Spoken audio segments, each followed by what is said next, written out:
The boy saved a woman in the hospital expecting nothing in return.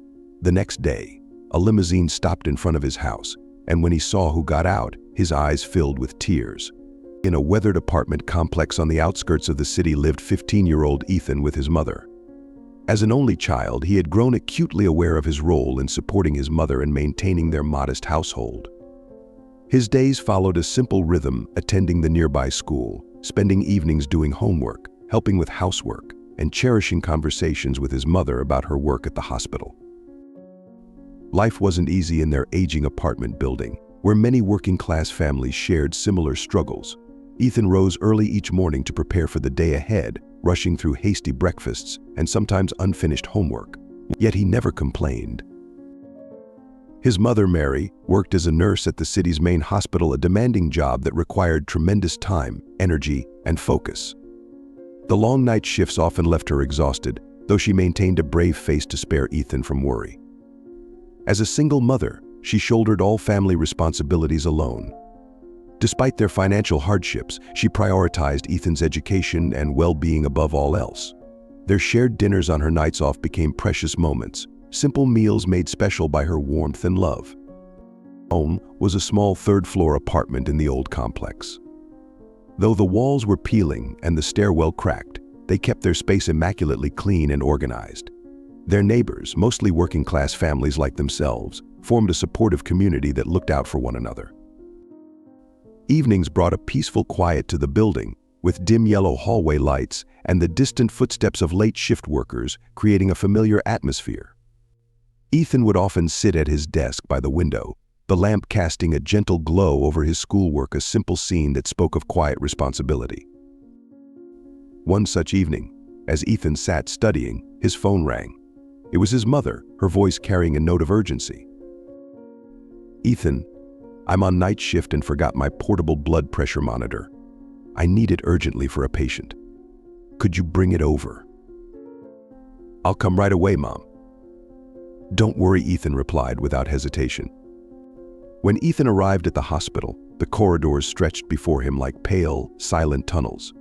The fluorescent lights overhead cast a sterile white glow, making his footsteps echo against the polished floors.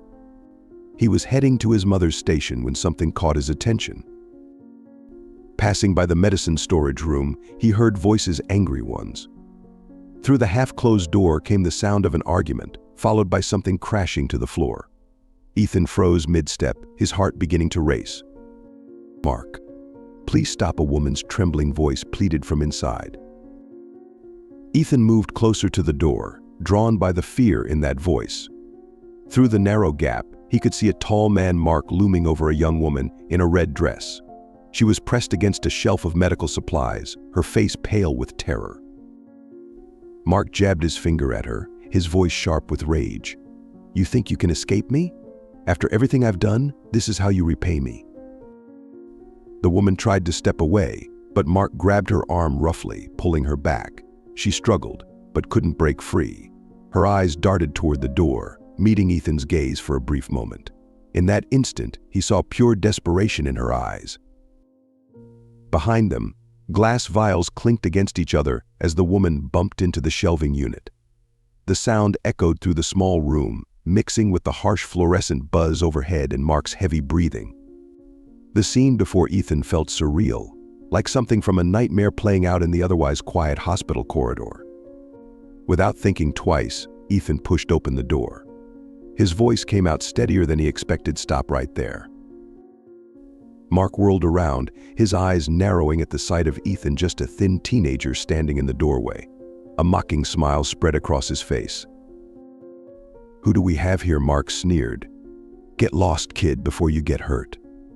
This isn't your business." Ethan stood in the doorway, trying to keep his voice calm and reasonable. "We can talk about this. Whatever's wrong, getting violent won't solve anything." Talk. Mark's laugh was cold. "You think you understand anything about this situation, boy?" Despite his racing heart, Ethan maintained his composure. He remembered what his mother always said about dealing with angry patients: stay calm, speak softly, show them you're listening. "I understand you're upset," Ethan said carefully, his hands open in a peaceful gesture. "But we're in a hospital. People are trying to rest and heal here. Let's just take a moment to calm down." The woman Emily watched this exchange with wide eyes, her back still pressed against the shelves. Mark's attention was now split between her and Ethan, his face twisted with growing frustration at this unexpected interruption. "You're either very brave or very stupid," Kid Mark growled, taking a menacing step toward Ethan. The fluorescent lights cast harsh shadows across his face, but Ethan didn't back away from the doorway. Mark's frustration quickly turned to rage. He lunged forward suddenly, grabbing Ethan's collar and shoving him against the doorframe. "You want to play hero, kid," he snarled, his face inches from Ethan's. "Let me show you what happens to heroes." Ethan struggled to keep his breathing steady. Up close, he could smell the anger radiating from Mark, see the wild look in his eyes. Yet somehow, he managed to keep his voice level. "You don't want to do this," Ethan said quietly. "You'll just make things worse for yourself." Emily's voice cut through the tension. "Mark, he's just a boy. Please." But Mark wasn't listening anymore. His grip on Ethan's collar tightened as he pulled back his other hand into a fist. "Maybe you need to learn a lesson about minding your own business." Ethan's eyes darted around the room, his heart pounding. He could see the oxygen tank on the shelf nearby. The situation was escalating faster than he'd expected, and he realized words alone might not be enough anymore. Mark swung his fist toward Ethan's face. Years of rough living had made him strong, and there was nothing held back in that punch. Ethan managed to duck just in time, Mark's fist hitting the doorframe with a dull thud.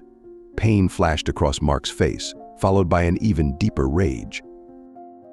"Stay still, you little," Mark growled, reaching for Ethan again. This time, Ethan dove to the side, his body moving on pure instinct. He stumbled slightly but managed to grab the oxygen tank from the nearby shelf. It was heavier than he expected, but his grip was firm. "Back off," Ethan warned, holding the tank defensively in front of him. His voice shook slightly, but his eyes remained steady. Mark paused for a moment, assessing the situation. Then he laughed, a harsh, ugly sound that echoed off the sterile walls. "What are you going to do with that, boy? Hit me."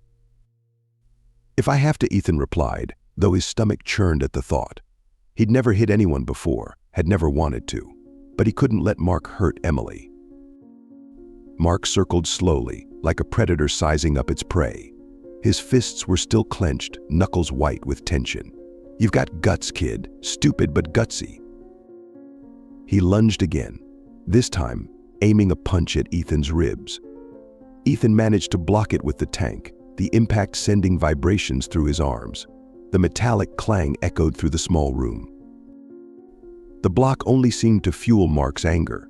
He advanced again, throwing another punch that Ethan barely managed to dodge. Medical supplies rattled on the shelves as Ethan backed away. "You're starting to annoy me," Mark growled, sweat beginning to gleam on his forehead. His next punch was faster, catching Ethan's shoulder despite the tank's protection. Ethan winced at the pain but kept his grip on the tank. The hit had sent him stumbling backwards into a shelf, causing more supplies to shake and clatter.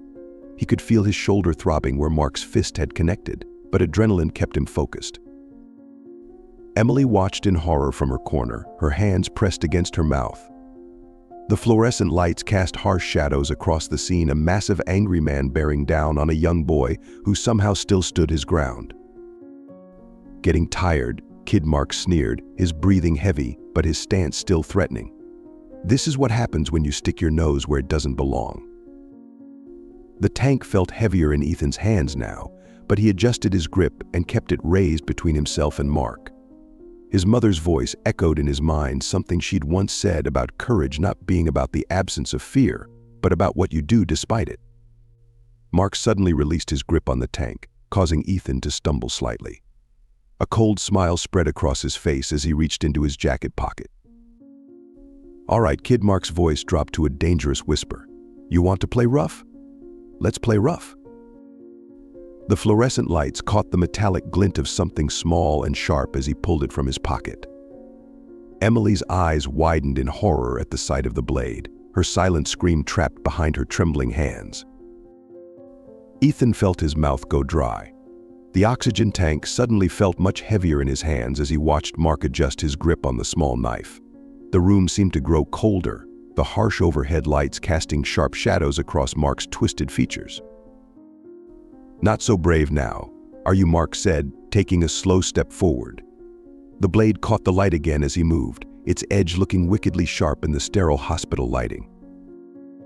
Ethan backed up against the shelves, his heart pounding so hard he could hear it in his ears.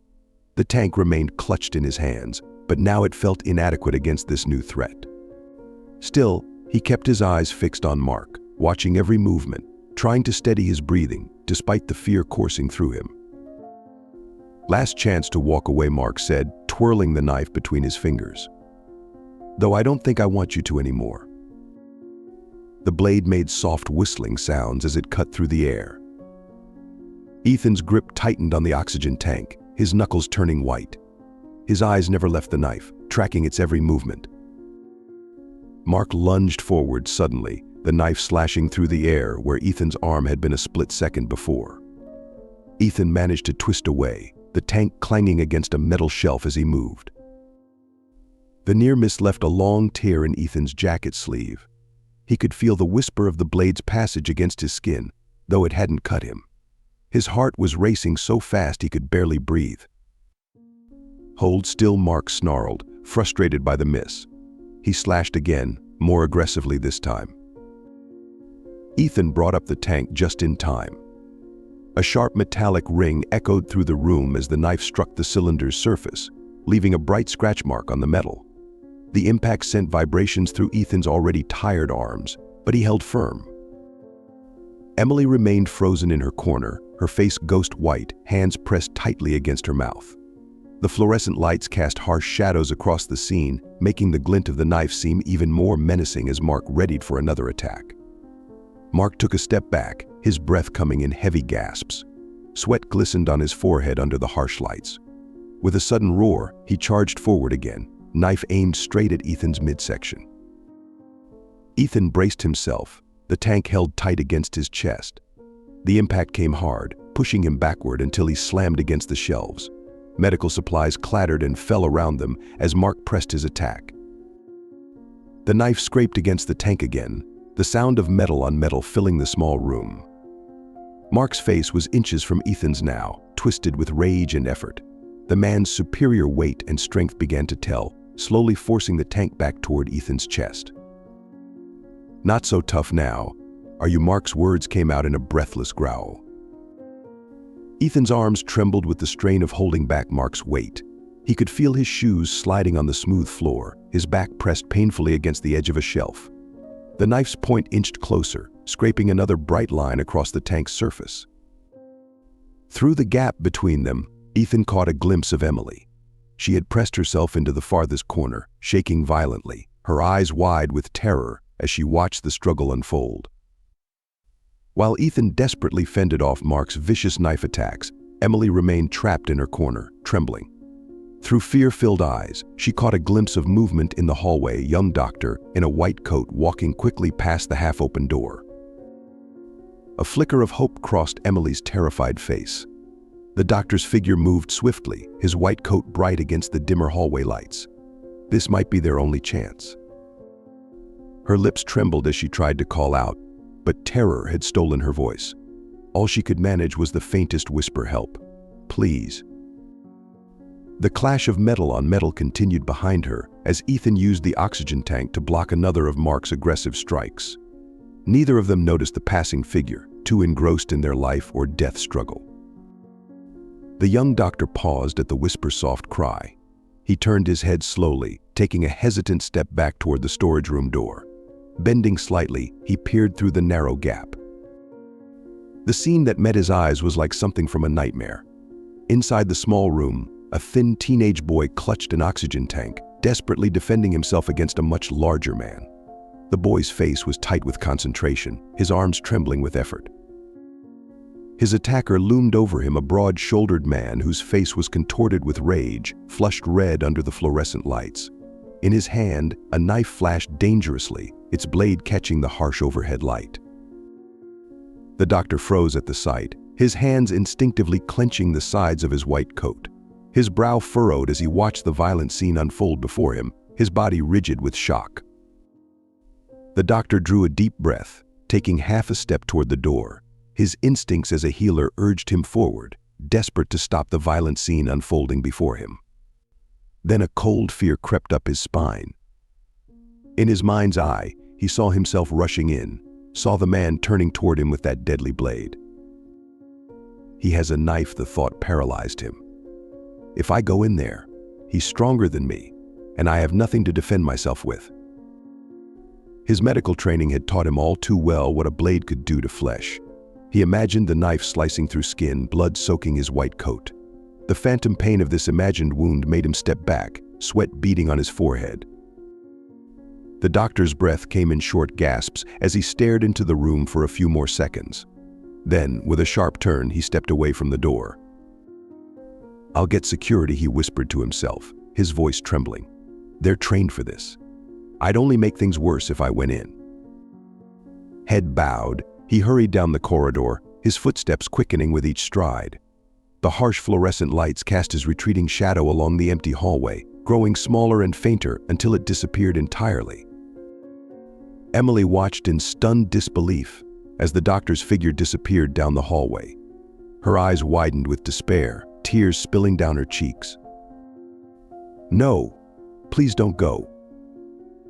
Don't leave us here," the words caught in her throat, barely a whisper in the sterile room. Her silent plea went unheard. The door remained ajar, the hallway now empty and quiet.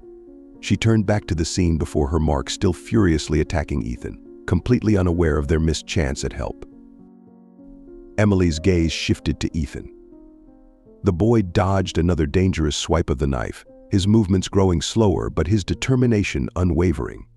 Though his arms trembled holding the tank, he refused to back down. Yet she could see the exhaustion in his stance, in the way his chest heaved with each breath. "Please let security come quickly," her mind raced with fear. "If they don't." She bit her lip hard, her whole body shaking as Mark's knife slashed through the air, missing Ethan's face by inches. The harsh fluorescent lights caught the blade's edge, making its deadly arc all too visible. Emily could do nothing but wait.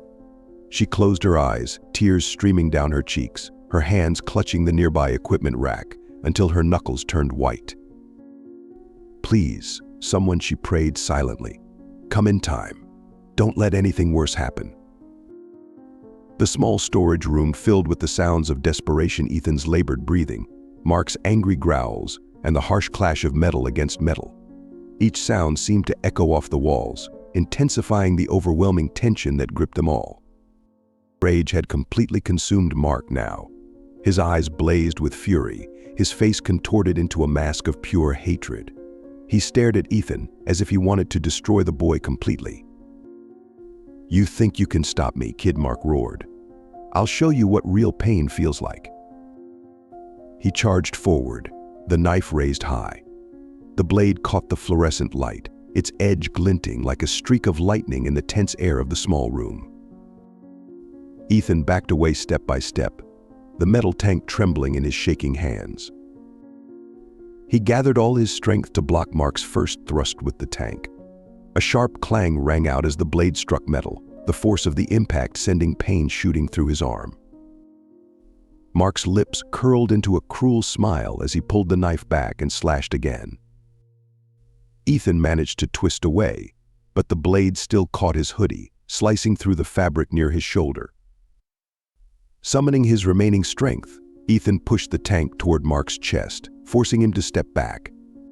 "Stop right now," Ethan shouted. "I won't let you hurt her." Emily huddled in the corner, her eyes wide with horror. She could only watch helplessly as Ethan desperately fought against his attacker. Tears streamed down her face as she watched the uneven battle. He's so small. How can he stand against someone like that? Yet he won't give up even knowing he could get hurt.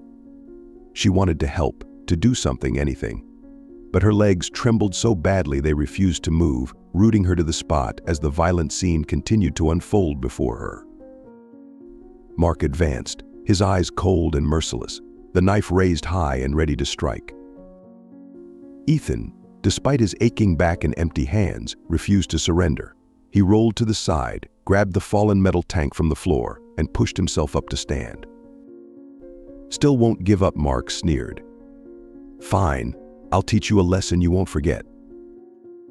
Ethan gripped the tank tighter, his hands trembling but his eyes burning with determination. Mark lunged forward, swinging the knife down in a deadly arc. Ethan raised the metal tank to block the strike. The clash rang out sharply through the room. Though the impact numbed his arms, Ethan gritted his teeth and held firm. Mark pushed harder, using both hands to force Ethan back toward the corner, his weight bearing down on the boy. "You won't hurt her," Ethan shouted. With all his remaining strength, Ethan kicked hard at Mark's leg. The man staggered backward, thrown off balance. Seizing his chance, Ethan swung the tank, striking Mark's arm with full force. Mark howled in pain, the knife clattering to the floor. Suddenly, rapid footsteps echoed in the hallway. The door burst open as two security guards rushed into the room. "Stop right there," one of them shouted. Mark spun around, caught off guard by the unexpected intrusion. Before he could react, the guards were on him. They quickly pinned his arms behind his back, subduing him with practiced efficiency. Emily collapsed to the floor, her legs finally giving way. Her hands trembled uncontrollably as she looked at Ethan, who sat slumped against the wall. He was breathing heavily, his arms still locked around the oxygen tank that had become his shield. The fluorescent lights now seemed less harsh, casting a gentler glow over the room as the tension began to fade. Emily took in the sight of her young protector, his disheveled hair, his torn hoodie, the way his chest rose and fell with each deep breath. Despite his exhaustion, his eyes retained a steady, unwavering light. "You saved my life," Emily whispered through her tears. Her voice cracked with emotion as the full weight of what had happened began to sink in. Looking at him, this brave, slight boy who had risked everything for a stranger, made her heart ache with gratitude. "I owe you my life." Ethan turned to her, managing a tired smile despite his obvious exhaustion. Though his body showed the strain of the fight, his eyes remained clear and determined. "I just did what needed to be done," he replied softly. His simple words, spoken without any hint of pride or expectation, only deepened Emily's emotion. Here was a kind of courage she had rarely witnessed, not the brash bravery of action heroes, but the quiet strength of someone who simply chose to do right, regardless of the cost to himself. The next morning dawned quietly over the old apartment complex. Ethan woke later than usual, his body still aching from the previous night's confrontation in the hospital storage room. As he tried to stretch, pain shot through his shoulder and arms, a stark reminder of what had transpired. Looking down at his hands, he noticed the bruises and scrapes that hadn't yet healed. "I never thought things would get so intense," he thought, wincing as he gently flexed his fingers. His mother, Mary, entered the room carrying a warm glass of milk, her face etched with concern at the sight of her exhausted son. "Ethan, how are you feeling? Are you hurting anywhere?" "I'm fine, Mom." "Just a bit sore," Ethan replied, trying to mask his discomfort. Mary gazed at her son, her eyes full of love mixed with worry. She spoke softly, "You did something amazing last night, but please remember to keep yourself safe too, okay?" Ethan nodded, feeling warmed by his mother's care. After breakfast, he sat at his desk but couldn't focus on his studies. His mind kept replaying the struggle with Mark, Emily's terrified eyes, Mark's threatening voice, and the moment he had to face him. That afternoon, while Ethan was tidying his study corner, an unusual commotion outside caught his attention. The sound seemed out of place in their modest neighborhood. When he looked out the window, his eyes widened at the sight of a sleek black limousine pulling up to their building. The vehicle looked completely out of place among the weathered apartment blocks and old cars that usually lined their street. The limousine was like something from another world, its polished surface reflecting the afternoon sun, its chrome details gleaming. It stretched impossibly long against the cracked sidewalk, drawing curious faces to windows all along the building. Several children who had been playing nearby stopped their game to stare, pointing and whispering. A uniformed driver stepped out, his crisp attire as striking as the vehicle itself. He moved with practiced precision to open the rear door, and Ethan caught a glimpse of someone elegant emerging from the car's shadowy interior. His heart skipped a beat when he recognized Emily's figure. She looked different from the frightened woman he'd protected the night before.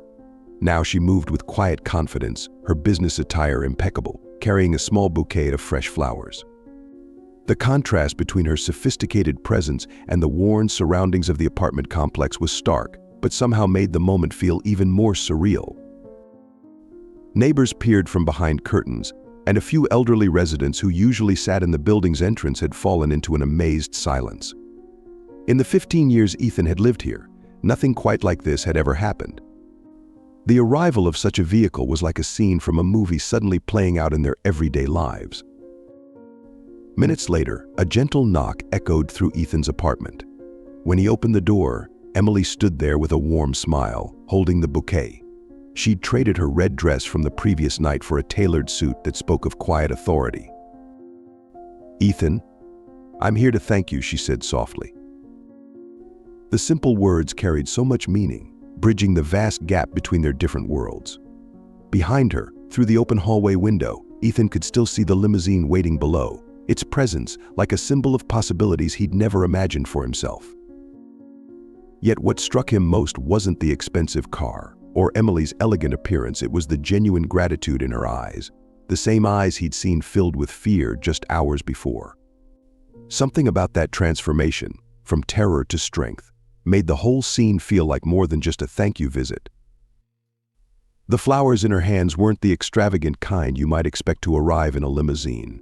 Instead, they were simple but beautiful blooms, chosen with obvious care, much like the thought behind this visit itself. Their subtle fragrance drifted through the apartment hallway, mixing with the familiar sense of home in a way that seemed to perfectly capture this moment where two very different worlds had suddenly intersected. Emily stepped into the Ethan family's small apartment, her eyes taking in the modest but meticulously kept space. Though the furniture was worn and the walls needed fresh paint, there was an unmistakable warmth about the place, the kind that spoke of a home well loved. She noticed the carefully arranged schoolbooks on a small desk, of vases of wildflowers on the windowsill, and family photos adorning the walls. The contrast between this humble dwelling and her own luxurious lifestyle was stark, yet it only deepened her respect for the brave young man who had risked everything to help her. They settled at a small kitchen table, where Ethan offered her a glass of water in their best cup, one that Mary saved for special occasions. The afternoon light filtered through thin curtains, casting a gentle glow across their faces as Emily gathered her thoughts. "Ethan," she began, her voice soft but filled with emotion, "I don't even know how to begin thanking you properly. Last night you showed extraordinary courage.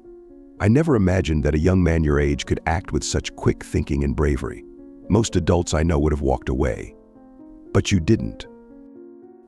Ethan offered a modest smile, his hands folded carefully on the table. Despite the bruises visible on his arms, his voice remained steady. "I just did what needed to be done. Emily. I couldn't stand by when someone was in danger. Anyone would have done the same." Emily shook her head, her eyes brimming with admiration. "No, Ethan, that's where you're wrong. Not everyone would have done what you did. Most people would have pretended not to see, would have walked away like." She paused, remembering the doctor who had glimpsed their situation and fled. "You didn't just save me from danger, you restored my faith in humanity. You showed me that there are still people willing to help others in their darkest moments, regardless of the cost to themselves." As if on cue, Mary entered the room, still wearing her nurse's uniform from an early shift. She stopped short at the sight of their elegant visitor, but Emily immediately stood, extending her hand with a warm smile. The two women shared a moment of understanding, one mother to another caring soul, before Emily began recounting the previous night's events. She spoke with careful detail, painting a picture not just of Ethan's physical courage but of his moral strength. She described how he had tried to reason with Mark first, how he had remained calm even when faced with violence, how he had put himself at risk to protect a stranger. With each word, Mary's eyes grew brighter with tears of pride and concern. "Mrs. Thompson," Emily said, her voice gentle but firm, "you should be incredibly proud. Your son. He's extraordinary. In a world where people often look the other way, Ethan chose to stand up for what's right. That kind of courage." it doesn't come from nowhere. It comes from being raised with strong values and a good heart. Mary pressed her hand to her mouth, unable to hold back her tears. She reached out to touch Ethan's shoulder, her fingers gentle over the spots she knew were bruised. The gesture spoke volumes, pride mixed with maternal worry, joy tempered with the knowledge of what might have been. Emily watched this tender exchange, then continued with renewed purpose. Ethan's actions have touched more people than he knows. I've shared this story with my colleagues at the hospital, and everyone is in awe of his courage. The head of pediatrics called him a hero. The chief of surgery said he wished he had more staff with Ethan's moral fiber. She leaned forward slightly, her next words carrying special weight. This kind of character, this innate desire to help others, even at personal risk, it's rare and precious. It shouldn't go unrecognized or unrewarded. That's why I'm here today, not just to thank you, but to offer something that might help shape Ethan's future. The afternoon light had softened, casting long shadows across the small kitchen table where 3 lives had intersected in this unexpected way. Through the window, the limousine waited below, like a promise of possibilities yet to be revealed, while inside this modest apartment, a story of courage was about to open new doors of opportunity. With graceful movement, Emily reached into her designer handbag and produced an envelope, its crisp white surface bearing the prestigious seal of St. Ignatius Technical School. There was a weight to her gesture that went beyond the paper's physical presence. It carried the gravity of possibility. Ethan, she spoke with warm certainty. I've been speaking with some friends at St. Ignatius Technical School, one of our finest institutions. When they heard about your story from last night, they were deeply impressed. This is a full scholarship offer for you. The kitchen seemed to grow still as Ethan accepted the envelope. His hands trembled slightly, and the afternoon sunlight caught the subtle shake of the paper between his fingers. As he carefully opened it and began to read, his eyes widened with each line, moving back and forth across the page as if trying to permanently etch every word into his memory. He looked up, first at Emily with her encouraging smile, then at his mother, seeking confirmation that this moment was real. His voice, when it finally came, was barely above a whisper, thick with emotion. I don't know what to say, but I'm not sure I deserve something like this. Emily's response was immediate and gentle as she placed a reassuring hand on his shoulder. Ethan, you absolutely deserve this. Last night wasn't just about courage, though, that was remarkable. I saw intelligence, quick thinking, and most importantly, I saw character. These are qualities St. Ignatius values deeply. Beside him, Mary's grip on her son's hand tightened, her eyes shining with tears of pride. Take this opportunity, Ethan, she urged softly. This is your moment to reach higher. Ethan bowed his head, overwhelmed by the enormity of what was happening. His heart raced with a mixture of excitement and gratitude. This wasn't just a scholarship, it was a door opening to a future he'd barely dared to imagine. In the simple kitchen where he'd spent so many evenings studying by lamplight, the future suddenly seemed vast with possibility. The love and trust radiating from both his mother and Emily wrapped around him like a warm embrace. He felt the weight of their belief in him, heavier but more precious than the scholarship letter in his hands. This moment was transforming not just his own prospects, but the shared dreams of their small family. The afternoon light filtered through the window, casting a gentle glow over the 3 of them, united in this pivotal moment where courage had led to opportunity, and opportunity promised to lead to something even greater. On his first day at St. Ignatius Technical School, Ethan stood at the entrance, feeling as though he'd stepped into another world. The gleaming glass building rose before him like a monument to modern education, its sleek architecture a stark contrast to his old school's weathered brick walls. Through the wide windows, he glimpsed state-of-the-art computer labs and robotics workshops that seemed more like something from a science fiction movie than a classroom. Inside, the hallways hummed with energy as students moved confidently between classes, their conversations peppered with technical terms that made Ethan's head spin. Each classroom featured interactive smartboards, individual laptops, and equipment he'd only seen in magazines. While his classmates navigated this technological wonderland with ease, Ethan felt like an explorer lost in an alien landscape. During morning classes, he watched his new peers raise their hands with assured smiles, their questions revealing familiarity with concepts he'd never encountered. Their polished presentations and comfortable group discussions highlighted the gap between their educational backgrounds and his own. Ethan sank lower in his chair, trying to make himself invisible while simultaneously struggling to absorb every detail around him. Lunchtime proved even more challenging. The cafeteria buzzed with established friend groups and animated discussions about weekend coding projects or robotics competitions.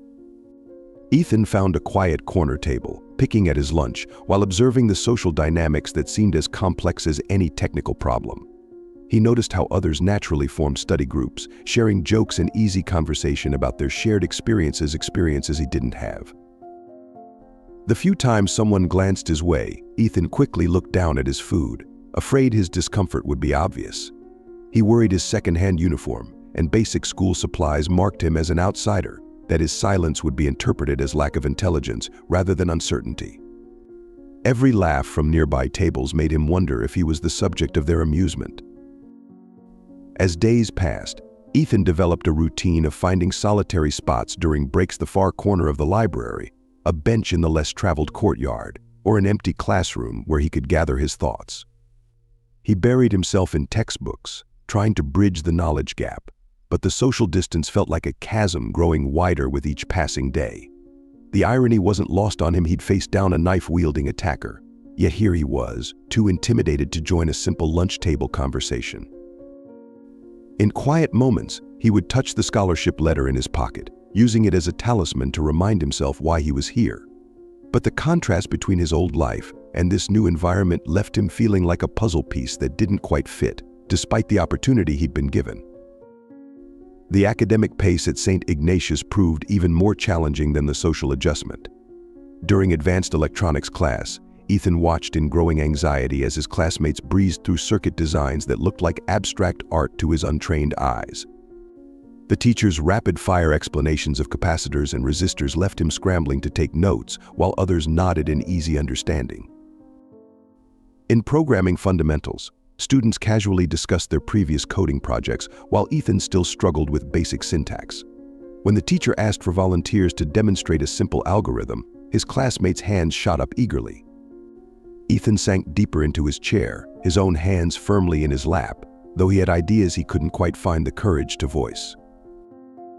"Ethan, would you like to share your thoughts on this problem?" The teacher's kind invitation one day made his heart race. He stood slowly, aware of all eyes turning to him. The solution he'd worked out in his notebook suddenly seemed inadequate as he stammered through his explanation, his voice growing quieter with each word. The stark contrast between his background and his peers became increasingly apparent. During group discussions, he overheard casual mentions of private tutoring sessions and advanced summer programs. One classmate spoke about a robotics lab his parents had built in their basement. Another referenced the coding boot camps she'd attended since middle school. At home, Ethan spread his textbooks across the small kitchen table, often studying late into the night. His mother would bring him cups of tea, her concerned eyes taking in his frustrated expression as he struggled with concepts his classmates seemed to grasp effortlessly. The distance between his starting point and theirs felt like a vast canyon he had to somehow cross. "Maybe I'm just not smart enough for this," he whispered to himself one evening, staring at a problem set that might as well have been written in hieroglyphics. The scholarship that had seemed like a golden ticket now felt like a weight, highlighting the gap between what was expected and what he could deliver. Each day brought a fresh reminder of how much catching up he had to do, while his peers seemed to sprint ahead effortlessly, widening the gulf between them. During class breaks, the corridors of St. Ignatius filled with animated conversations about weekend plans at country clubs, family vacations in Europe, and the latest tech gadgets. Ethan lingered at the edges of these discussions, acutely aware of how different his own life experiences were. When classmates talked about their private tennis lessons or family yachts, he thought about his mother's long nursing shifts and their small apartment with its carefully budgeted expenses. He noticed how most of his classmates moved in established friendship groups, their easy laughter and inside jokes speaking of years of shared experiences at prestigious middle schools. Even their casual references to restaurants and neighborhoods revealed a world far removed from his own. During group projects, while others exchanged phone numbers and planned study sessions at their spacious homes, Ethan hesitated to suggest meeting at his modest apartment. The few times he tried joining conversations, his contributions felt awkward and out of place. When a classmate mentioned their father's tech company, Ethan's story about helping his mother with hospital errands seemed to create an uncomfortable silence. Each such moment reinforced his sense of being an outsider, making him increasingly reluctant to reach out. After weeks of struggling alone, Ethan finally gathered his courage and knocked on Mr. Anderson's office door one afternoon. The veteran teacher looked up from his desk, his kind eyes crinkling with interest as Ethan hesitantly entered. "Mr. Anderson, I'm having some difficulties," Ethan began, his voice barely above a whisper. "Everything here seems so advanced, and everyone else seems to know exactly what they're doing." The older man gestured to a chair, setting aside his work to give Ethan his full attention. "You know, Ethan, every great engineer I've known started exactly where you are, feeling overwhelmed and uncertain. But here's the secret: those classmates you think have it all figured out. They're struggling too, just with different things." Mr. Anderson pulled out Ethan's recent assignments. "I see potential in your work. You approach problems differently, and that's valuable. What you lack in previous experience, you make up for in creative thinking." He then outlined a plan, suggesting Ethan join a study group he was organizing. "It's a mix of students with different strengths. You'll be surprised how much you can contribute, even as you learn from others." Taking his teacher's advice, Ethan approached Alex, a classmate known for his programming skills, after their next coding class. To his surprise, Alex's face lit up when Ethan asked for help with a particularly tricky algorithm. "Oh man, I was totally stuck on that physics problem you solved yesterday," Alex admitted. "Maybe we could help each other out." This exchange led to regular study sessions where Ethan discovered that his classmates weren't the intimidating figures he'd imagined. Sarah, who seemed to breeze through every test, confessed to spending hours practicing. James, whose father owned a tech company, struggled with the hands-on laboratory work that Ethan excelled at. During one study session, as Ethan explained his approach to a circuit design problem, he noticed his peers listening intently. His practical experience from fixing things at home gave him insights they hadn't considered. For the first time, he felt his unique background adding value rather than setting him apart. Ethan realized that his old approach to studying wouldn't suffice in this new environment. Determined to catch up, he sat down one quiet evening with a notebook and sketched out a plan. The kitchen table, often covered with school books and his mother's cups of tea, became his command center. First, he broke his tasks into smaller, manageable pieces. Instead of tackling an entire chapter at once, he focused on specific concepts, one at a time. Learn the basics first, he told himself, drawing inspiration from his mother's advice about how even the biggest challenges are conquered step by step. Each day, Ethan reserved a block of time to revisit foundational knowledge. He pored over introductory textbooks, watching online tutorials on circuits and algorithms, ensuring he understood the core principles. The slower pace helped him build confidence, transforming abstract ideas into clear, relatable concepts. He created flashcards for formulas and definitions, pinning them on the wall above his desk. Whenever he passed by, he would quiz himself on random facts, turning his learning into a game. Slowly but surely, Ethan felt his knowledge deepening, his grasp of topics becoming firmer. Though progress was gradual, it was steady. Every night, as he crossed off completed tasks from his plan, a sense of accomplishment washed over him. Each small victory solving a tough problem, understanding a previously confusing topic fueled his resolve to keep going. With his new routine, Ethan began to see the gaps in his understanding shrink. His confidence grew alongside his knowledge, replacing the doubt that had lingered since his first day at St. Ignatius. For the first time in weeks, he started to believe he could keep up with his peers not by imitating them, but by charting his own path. One afternoon during lunch, Ethan found himself wandering through the courtyard, his tray in hand and his usual quiet corner already occupied. As he scanned the area, he noticed a group of students huddled around a table, their animated conversation punctuated by laughter. The word sensor calibration caught his attention.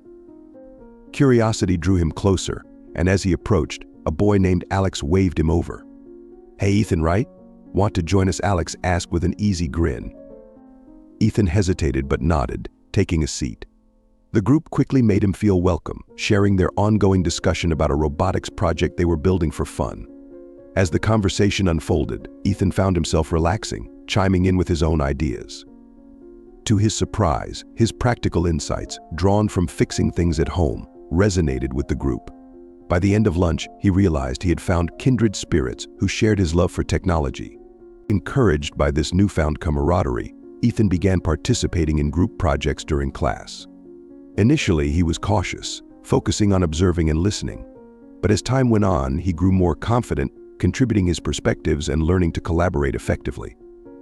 Through these experiences, Ethan not only improved his technical skills but also discovered the value of teamwork, how different strengths could come together to solve problems in ways no one could achieve alone.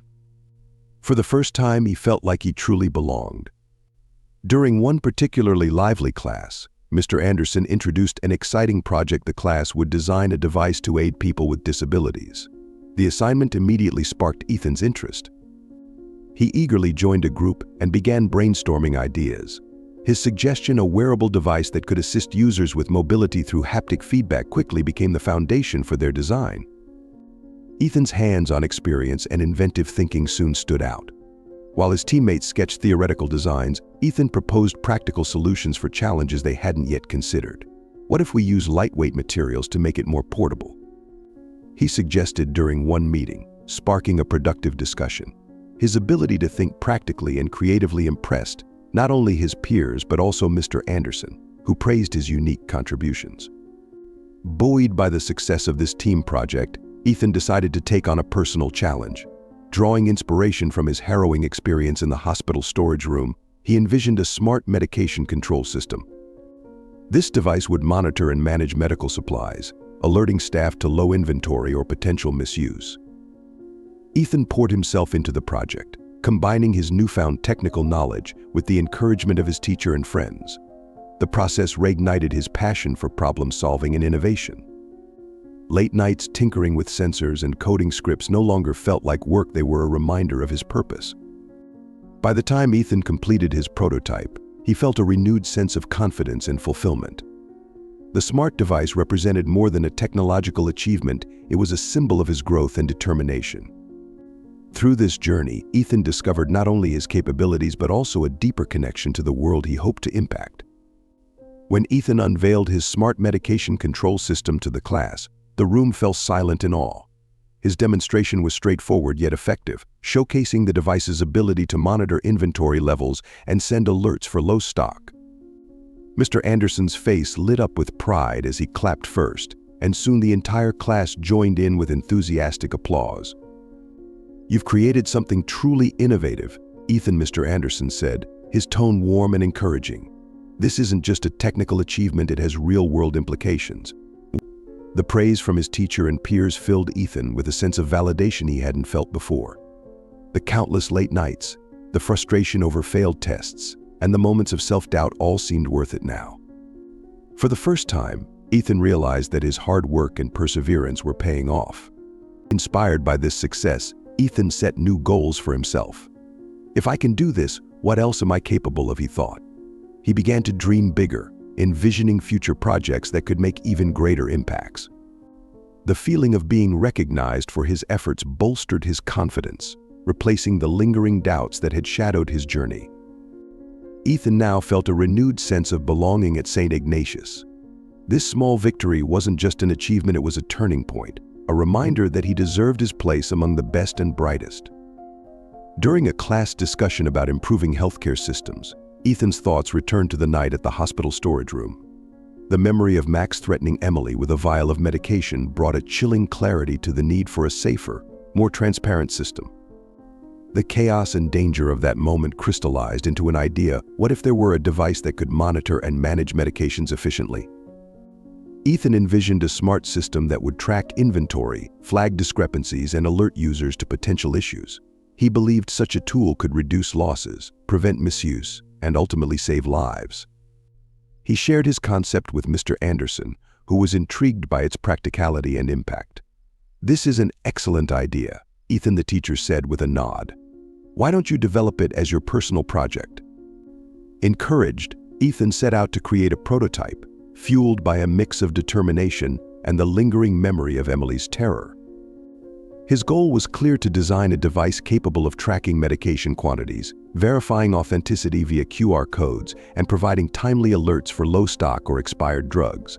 It was ambitious but achievable, a project that could blend his technical learning with his drive to make a difference. Ethan began by sketching ideas in his well-worn notebook, a reliable companion in his creative process. He listed key features: sensors to monitor inventory, QR code integration for verification, and a notification system to flag issues. His designs were rudimentary, but they laid a solid foundation. Spending countless evenings in the school library, Ethan dove into research. He read about sensor technologies and programming languages, watching tutorials and taking notes on best practices. Budget constraints led him to online marketplaces where he sourced affordable components, carefully balancing cost with quality.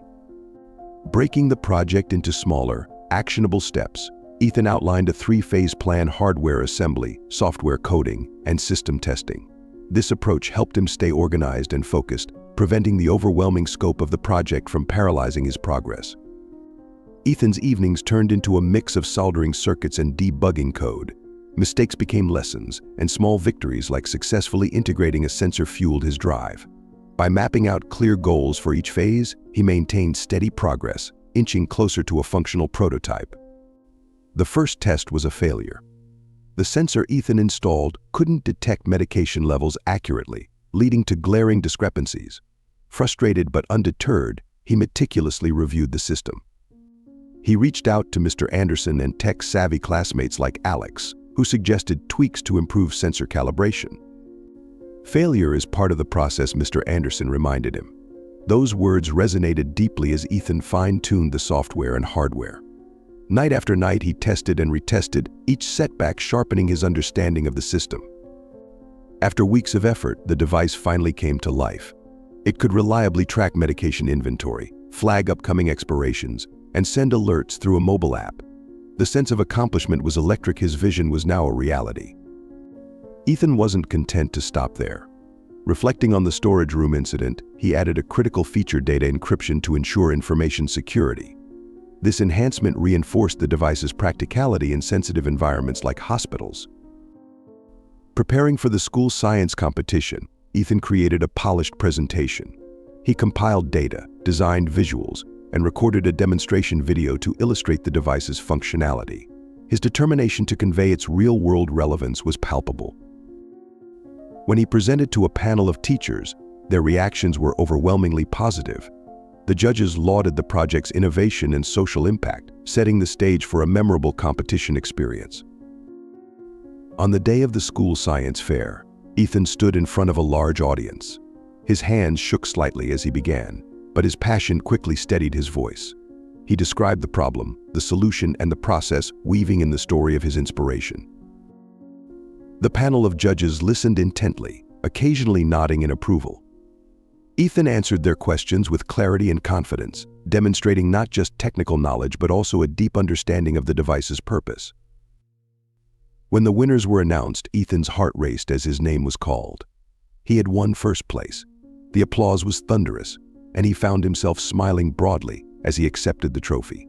It wasn't just an award, it was validation of his hard work, creativity, and determination. Back at school, Ethan noticed a shift. Teachers praised his efforts, and classmates who once overlooked him now sought his advice. He had gone from being the quiet outsider to someone admired for his ingenuity and dedication. At home, Ethan presented the trophy to his mother.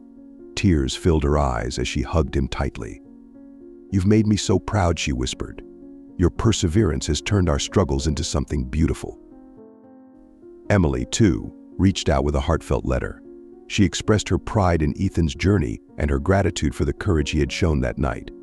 "You've become someone extraordinary," she wrote, "and I'm honored to have played a small part in your story." Ethan's success was more than personal, it was shared. His achievement resonated with everyone who had supported him, creating ripples of inspiration and hope. Ethan sat at the kitchen table one evening, the light of his desk lamp casting a soft glow on his textbooks. As he reviewed his notes, his thoughts drifted to his mother, Mary. Success in the project and recognition from his teachers had given him a newfound perspective on her sacrifices. He thought of her long hours at the hospital, the nights she came home exhausted but still managed to smile for him. He remembered the countless times she prepared quick, simple meals before heading out for another grueling night shift. The image of her weary figure quietly mending his clothes late at night resurfaced in his mind. These memories, once routine, now felt precious, like glimpses of a love that knew no limits. One afternoon, Ethan decided to surprise his mother by meeting her at the hospital after her shift. Watching from the waiting area, he observed her tending to patients with meticulous care. She listened intently to their concerns, adjusted pillows, and offered kind words. Each small gesture radiated patience and compassion, qualities Ethan had taken for granted. As they walked home together, Ethan said softly, "Mom, I never realized how much you give to everyone, your patients, me. I want to do more for you. You've done so much for me already." Mary smiled gently, placing a hand on his shoulder. "You don't owe me anything, Ethan. Seeing you grow and succeed is all I could ever ask for." Determined to ease his mother's burdens, Ethan started taking on more responsibilities at home. He cleaned the apartment, cooked simple dinners, and managed household errands. The small acts of service lightened Mary's workload, giving her much-needed moments of rest. On her birthday, Ethan surprised her with a gift, a sleek watch she had once admired but never bought for herself. Using his prize money from the project, he had saved enough to purchase it. When Mary unwrapped the gift, her eyes filled with tears. "Ethan," she said, her voice trembling, "this is beautiful, but what truly makes me happy is seeing the person you've become." That evening, as they sat together on the sofa, Ethan looked at her earnestly. "Mom, I promise to work hard so you won't have to worry anymore. I want you to enjoy life and not have to shoulder everything on your own." Mary squeezed his hand, pride shining in her eyes. "Just remember, Ethan, success isn't about taking on everything yourself. It's about knowing when to ask for help and staying true to what matters most."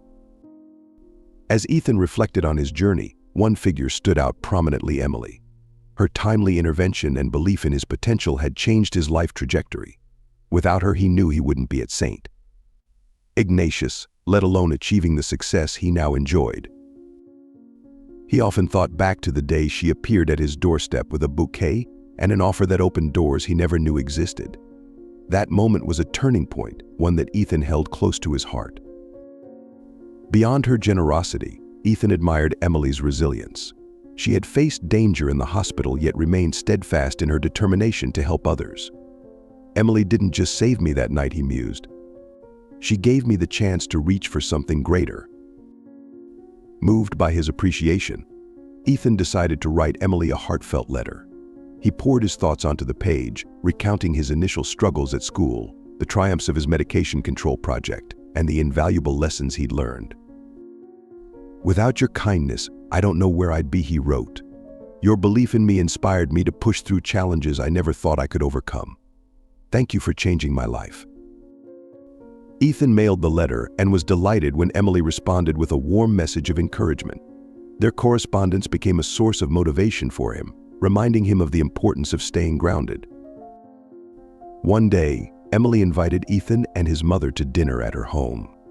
The evening was filled with laughter as Ethan recounted his journey, his voice steady with gratitude. Emily listened intently, her eyes shining with pride. "Ethan," she said, smiling, "you don't need to thank me. Your success is the result of your own hard work and determination. I only played a small role in your incredible story." The grand auditorium buzzed with excitement as the award ceremony for St. Ignatius Technical School began. The venue was dazzling, its walls lined with banners of past accomplishments, and the air filled with anticipation. Teachers, students, and sponsors gathered in their finest attire, the stage illuminated by warm, golden lights. Ethan sat in the front row, his heart pounding beneath his neatly pressed school uniform. He clasped his hands tightly, trying to steady the nervous energy coursing through him. The ceremony had already celebrated several impressive achievements, but it was the announcement for most innovative invention that held everyone's attention. And the winner, as the pause felt eternal. Ethan Thompson, for the smart medication control device. The applause was deafening as Ethan stood, his legs trembling slightly as he made his way to the stage. Under the bright lights, he paused for a moment to take in the crowd. In the front row, his mother beamed with pride, tears glistening in her eyes. Nearby, Emily sat among the special guests, giving him a small, encouraging nod. As he accepted the award, the weight of the moment settled in. This was more than a victory, it was a celebration of his journey and the people who had believed in him. Ethan held the microphone, his voice shaking slightly as he began. Today I'm standing here not just to receive this award, but to express my gratitude to everyone who made this moment possible. He paused, looking at his mother in the crowd. First, I want to thank my mom. She has sacrificed so much so that I could be here. Her unwavering love and hard work inspire me every day. Turning to Emily, he continued, I also want to thank Ms. Emily, you gave me the opportunity to attend this school and believed in me, even before I believed in myself. Without you, none of this would have been possible. Ethan went on to acknowledge his teachers and classmates, recounting the struggles he had faced when he first joined the school. I felt out of place, like I didn't belong. There were days when I thought I'd never catch up, and failure felt like a constant companion. But each setback taught me something valuable. Every challenge was a lesson that brought me closer to this moment. He smiled, looking out at the sea of faces. If there's one thing I've learned, it's that where you start doesn't define where you can go. To my fellow students, don't give up on your dreams, no matter how impossible they might seem. If just a boy from an old apartment complex can achieve this, then you can too. As Ethan stepped back, the audience erupted in applause. His words resonated, not just as a celebration of success, but as a message of hope and resilience. After the ceremony, Ethan was surrounded by well-wishers. Teachers congratulated him on his perseverance, and classmates expressed their admiration. You've inspired us all, one of them said, shaking his hand. Ethan's mother approached him, her face glowing with pride. She hugged him tightly, whispering, You've done it, Ethan. I'm so proud of the man you're becoming. Emily joined them, her smile warm. Ethan, you've shown everyone what you're capable of. This is just the beginning. I can't wait to see what you achieve next. Ethan's heart swelled with gratitude. For the first time, he felt not only accomplished but also deeply connected to those who had supported him along the way. Their belief in him had made all the difference. That evening, Ethan sat alone in his room, the award placed carefully on his desk. He gazed at it, reflecting on how far he had come. Yet, rather than feeling satisfied, he felt a new sense of urgency. This success was just the beginning. What's next, he thought, his mind racing with ideas. Inspired by his journey, Ethan resolved to develop more medical devices that could address pressing healthcare challenges. His vision extended beyond his current project to creating technologies that could improve lives in underserved communities. Ethan grabbed a notebook and began jotting down his goals. I've been given so much, he wrote. Now it's my turn to give back. I want to create solutions that matter not just for recognition, but to make a real difference. The thought of helping others fueled his determination. He saw his future not as a continuation of his success, but as an opportunity to extend the kindness and support he had received. Later that night, Ethan stood by his window, gazing at the city lights twinkling in the distance. His heart was full not with fear or doubt, but with hope and ambition. The obstacles he had overcome no longer seemed like barriers, they were stepping stones to greater challenges ahead. As he watched the world outside, Ethan whispered to himself, "This is only the beginning." The image of the city lights reflected in his eyes, a symbol of endless possibilities. He turned away from the window, ready to continue his journey. With gratitude in his heart and determination in his stride, Ethan was prepared to face whatever the future held. The story ended not with a conclusion, but with a promise. Ethan's journey was far from over. It was a reminder that success isn't a destination, it's the start of a new adventure.